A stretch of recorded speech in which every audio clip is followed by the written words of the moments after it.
Hey there, you're watching a sneak peek from the Everything EV podcast. If you like what you hear and want to catch the entire episode, head over to Spotify or Apple Music and find us by searching for the Everything EV podcast.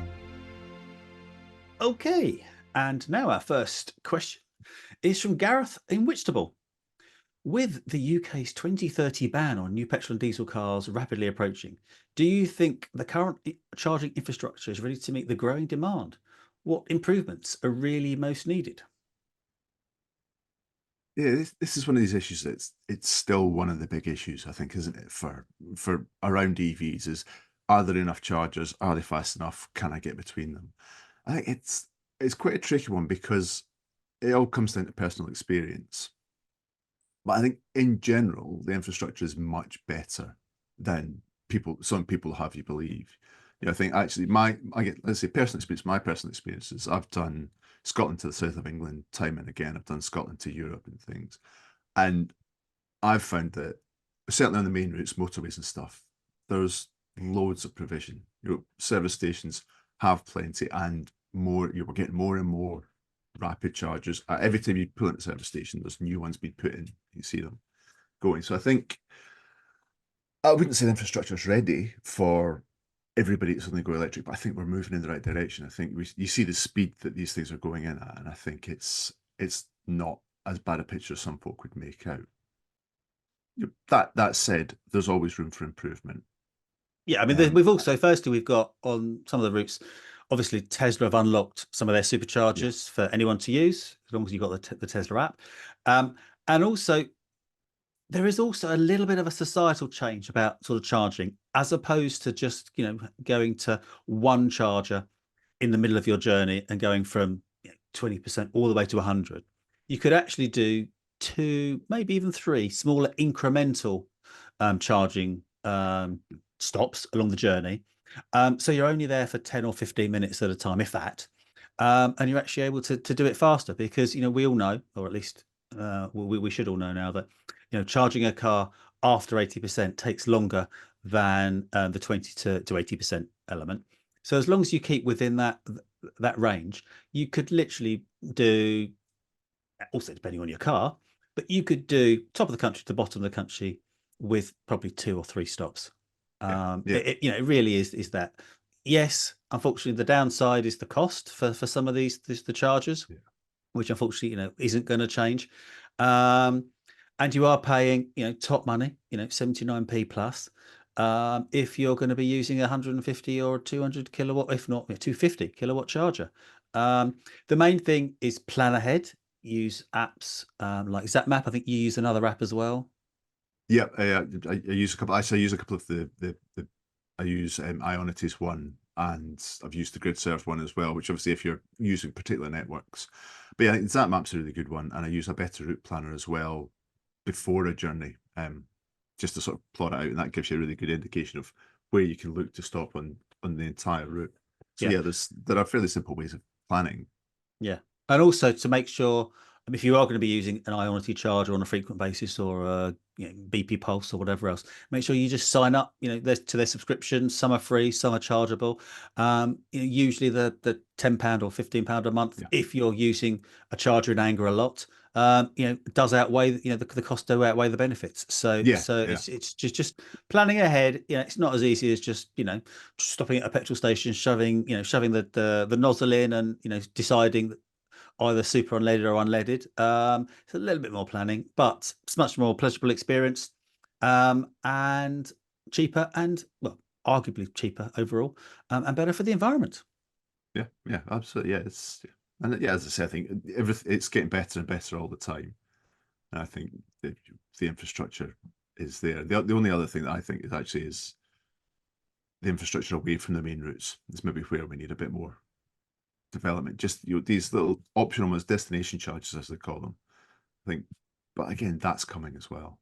Yeah, and also for some areas, Waitrose have heavily adopted having chargers in their car parks, etc. So there may be some slightly off the beaten track but random locations, like a Waitrose or a mini Waitrose, other, hotels and things like that actually have chargers as well. So it's just worth, looking at apps, planning the journey, finding out where the best chargers are. And you don't really need a second or third option now. Invariably, if you go to a charging location, you're okay. So you don't need to build in resilience in your charging journey. No, no. Okay, that's that one. So, second question. Sean from Carmarthen in Wales. How does the cost of owning an EV in the UK compare to traditional petrol cars, especially with the current energy prices? Are there any particular models that offer the best value for money? Well, we've talked about this only just now, but yes. So Matt, what should she be looking for? Yeah, well, as you say, we've just talked about this. So first thing is, are they cheaper to insure? Are they more expensive to run? Well, we know they're cheaper to insure. That we talked was it last week, the week before. They're cheaper to service and to repair than petrol cars. And I think one of the big thing always comes to, are they cheaper to run? Are they cheaper to fuel? And again, there's a little bit of I think we need to sort of cautious about this, but in general, electric cars are cheaper to run as well. I did some quick calculations on this, just to give an idea. So if you're running an EV on EV database estimates, the average EV does 3.1 miles per kilowatt hour. So based on the calculations on this, and I've based petrol comparison on a petrol car that does 40 miles per gallon at the average fuel cost, which yesterday was £1.42 a litre. So baseline, petrol car doing 40 mpg will cost you 16 pence per mile before you get into insurance and the additional road tax, which obviously EVs don't pay for the moment, things. So with an electric car, if you're charging at the 24.5 pence per kilowatt hour flat domestic rate that's coming in October, it works out at 8 pence per mile. So half the cost of the petrol car. If like we are, you're on an EV specific overnight tariff. So I'm on an 8 pence per kilowatt hour tariff. So I'm paying 2.5 pence per mile for my Merc out there. Flip side to that is we are very lucky. We've got off-street parking. We can charge at home with these rates. If you're charging in public, things are less clear cut. If you only ever charge at these ultra rapid devices that you mentioned a minute ago, where you're paying 79p per kilowatt hour, you're talking 25 pence per mile. At which point it's a petrol car, diesel car, still cheaper. But I think realistically, you're probably not going to be doing all of your charging at an InstaVolt or an IoT 350 kilowatt device, are you? You're going to be you'd be using sort of the cheaper, slower overnight ones. I think I had a quick look. The AA reckons that on-street charging is still about 59 pence per kilowatt hour, which again still means that if you're relying entirely on public charging, it's going to cost you more to fuel your EV than it is a petrol car, unfortunately. Yeah, but also I think one thing that we don't really talk about enough, and we've spoken to them in the past, EV Powered, is things like co-charger. So where you may not have the ability to charge off street on your drive, however, one road away, a block away, whatever, there will be the ability to do exactly that, and that person, may well actually have their app or their charger actually on something like CoChare. So you can actually, one day a week or whatever it might be, use the app for and the timetable, actually use an off-street charger, even though you don't personally have one. You just need access to one. Yeah, I think that's it. I think this discussion about the households that don't have access to off-street charging, it is an issue. I'm not going to try and downplay that, but at the same time, as you say, there are innovative solutions out there that kind of help you get around that at least some of the time. Yeah, and also one thing one thing that I have noticed, there was a slight change of the planning regulations fairly recently. I don't know the exact date, but listed properties in some of the most rural locations, probably normally where you find listed properties. Obviously, putting a 2024 charging point on your house didn't really fit in with your 1850, thatched cottage. Yeah. However, electric chargers within reason, are actually now fully allowed without jumping through lots of planning hoops. So that is a good point. So that some homeowners would have been precluded just by definition of the home they owned, and not necessarily having, they had the drive, they just weren't allowed to put the charger on the house. Now they are. So that is another step forward. Yeah, and that isn't linked to Angela Rayner's, burning of the national policy planning policy framework. That is just just an overall change in the planning structure of the UK. I think just actually, Shan asked about what are the particular models that offer best value. I think just before we move on, again, and like, as we said with insurance as well, obviously when you're talking about buying costs, running costs, and insurance and things, the small cars tend to, just like with the petrol cars, the little city cars, the ones that are cheaper to buy, also tend to be cheaper to insure. They're lighter, so they're more efficient and things. Actually, a Jeep Avenger just arrived as well, and I've been getting 4 miles per kilowatt hour out of that, which is pretty good. That's excellent. So again, it's this nice small light cars are going to offer you the best sort of efficiency. Other things, Kia and Hyundai, they actually offer pretty good efficiency for their size, you find. And if you can suck up huge insurance bills, then Tesla, they're still great for efficiency, and you get really cheap public charging is the other thing, because you've got access to the supercharger network, which costs a fraction of what the other main networks cost. So they're the sort of things to look out for if you're looking for the cheap EVs to run. Yeah, and it's also, I think, it's also the mindset of ownership as well. So, as we've said time and again, leasing, PCP, whatever deals are a hell of a lot cheaper than walking into any dealership and just writing a check for 25, 35, whatever it might be, 1,000. So that's definitely worth it. Okay. Next question, Rob from Oxford. Following on from your discussion last week, are manufacturers pushing hybrid? Firstly, thank you for listening. Are manufacturers pushing hybrid cars to extend the life of their service departments, as EVs really do not need to be serviced? Yeah, it's an interesting point. It's a theory. I don't think there's maybe that level of thought gone into this sort of the strategy. I think the strategies are kind of broader than that. I think it's more about following where market demand is at the minute. I think, as we know, EV demand's slowing a bit. In some countries, it's actually falling.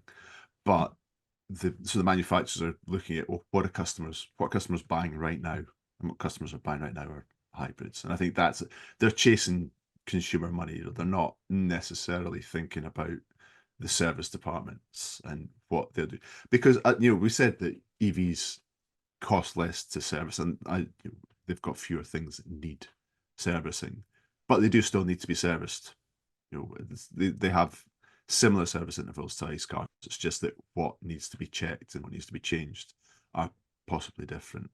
So I think I don't think that's why manufacturers are pushing hybrids right now. I think it's more to do with they think consumers are hesitant about EVs, and so they're like, right, well, we've got these hybrids, you can have that, and it's an easy win for a manufacturer. It's a way to sell cars, basically, I think.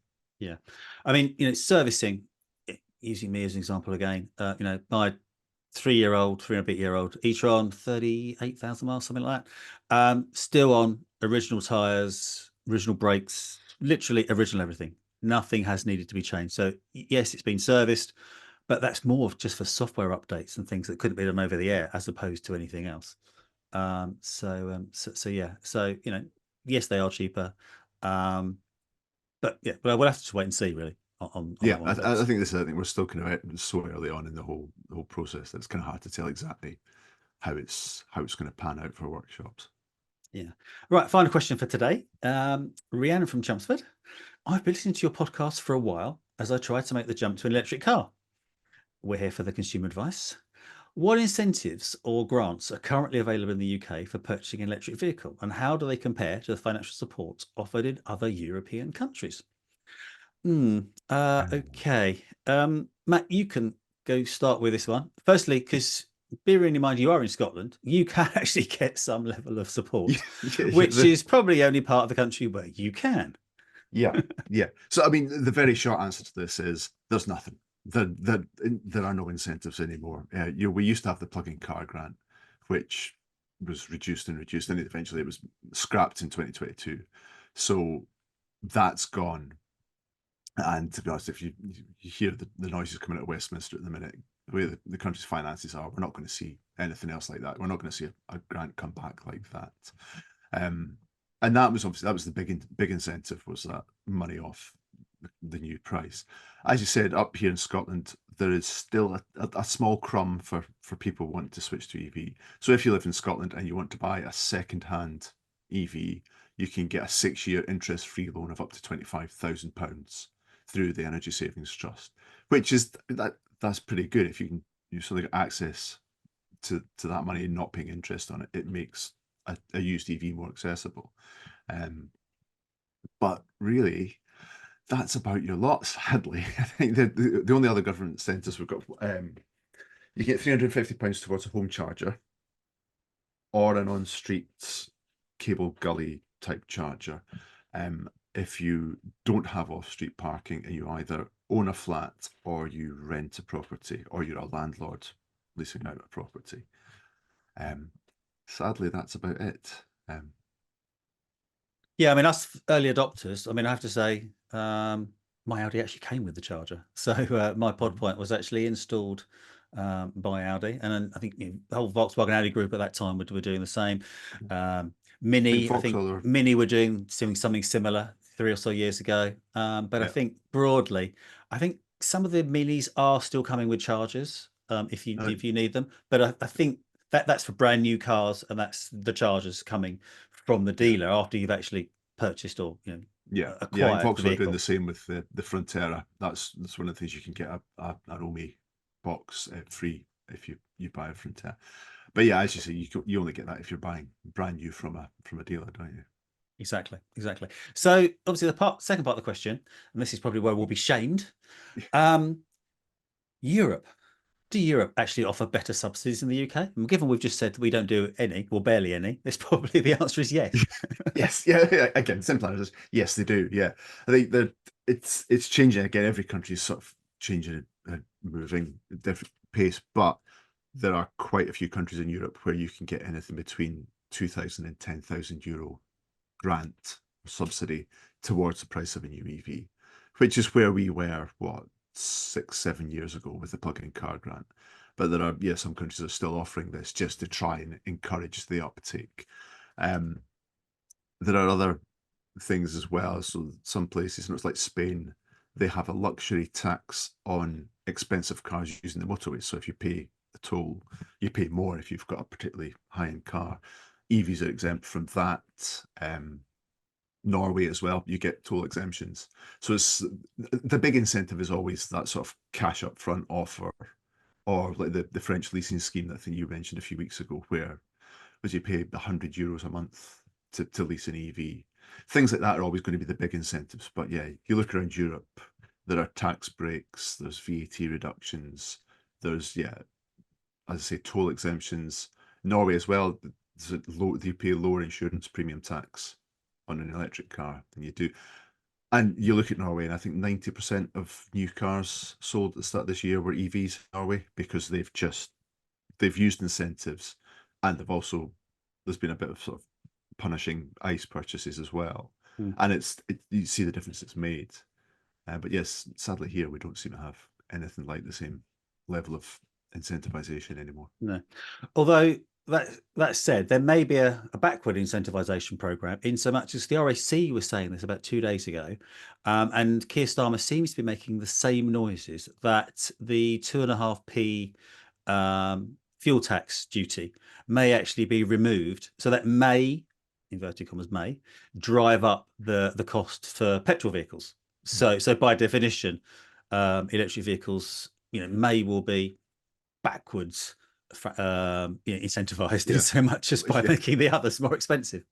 Well, yeah, as we were just said about the running costs, your EVs are already cheaper per mile, and that's going to make ICE cars even more expensive per mile. I think also we talked to Chris Plum from HPI a couple of weeks ago, and he mentioned to us that the one time that you see real spikes in interest from buyers in EVs is when fuel prices go up. So again, as you say, it could be this will work as a sort of almost kind of reverse incentive for people to then start considering EVs more. Yeah, and also, key milestones, March and September, etc., where leases come up for big corporates. That's when, I won't say the second-hand market we flooded, because we've talked about that. There's a decent supply chain coming in, and so that's where probably prices do spike as well. In so much as dealers end up with a glut of cars that they want to get rid of fairly quickly off the forecourt. Yeah. I think that's one of the things I say. Used cars are an interesting one. I think we're not going to get a new car plug-in car grant again. We're not going to see something like that. But it's been suggested that maybe there are ways to help used buyers, either through a loan like you get up here in Scotland, or through other sort of little grants and things that might help people buying second-hand EVs. I can't see that happening just because there's no money anywhere. But it's an interesting sort of alternative because there's always this complaint that, well, why are people who buy £50,000 EVs? Why do they need a couple of grand from the government to help them buy that? And there's validity to that. But yeah, for people who are looking to buy lower cost second-hand ones, it's maybe that extra little help that will get them into an EV. Yeah, excellent. I think on that note, I think we're done for this episode. Please do send in your questions. We're going to aim to do a Q&A episode once a month, probably the last week of each month. Let's just see how we go. If we get a glut of them, then we may do a special Q&A in addition to our normal planned episodes. But let's just, on that note, say thank you from me. And for me, thank you very much for listening. And please like and subscribe wherever you get your podcasts, and we'll be back next week. Thanks for tuning in to this clip from the Everything EV podcast. For more engaging discussions and the full episode experience, head over to Spotify or Apple Music and search for the Everything EV podcast. See you there.